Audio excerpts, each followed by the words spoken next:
I guess if he becomes the choice of President-elect Trump, we'll have to look at it. I'm a glass half full kind of Yes. person.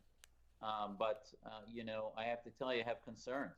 Here's a guy who had the company he ran double the size of any other oil company in the planet, had basically hundreds of billions of dollars invested with Russia, was given an award and had it pinned with multiple photo ops in 2012 by Putin, who was at that time just getting ready to do operations in Syria and held off for a few years, but was fortifying his base in Tartus and elsewhere. So, you know, I as a freedom activist, am always concerned. You know, it's interesting.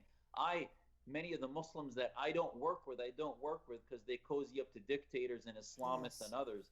And yet we're looking at having a Secretary of State that was cozied up to Putin for many years. Now, that might be an opportunity. I don't know what his positions are. He's had one speech at CFR where he spoke about the harm of sanctions. So here's a guy who basically doesn't believe sanctions work. And yet many of us have been talking about the impact and the need for sanctions against Russia, against the Assad regime, and others who still can even have some loose room on sanctions. And on the other hand, we already know President-elect Trump's position on Iran. Are we going to fortify and re-put sanctions in Iran, which we're seeing now Yes. as the Boeing contracts being locked Yes. in, and people are asking, where's Trump going to be on that?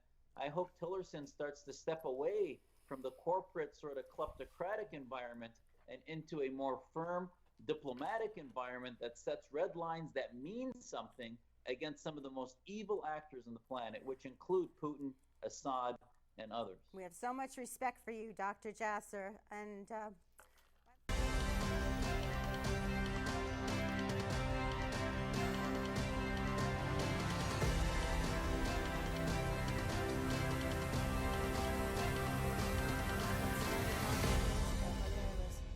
on the West Coast, come on in here with me.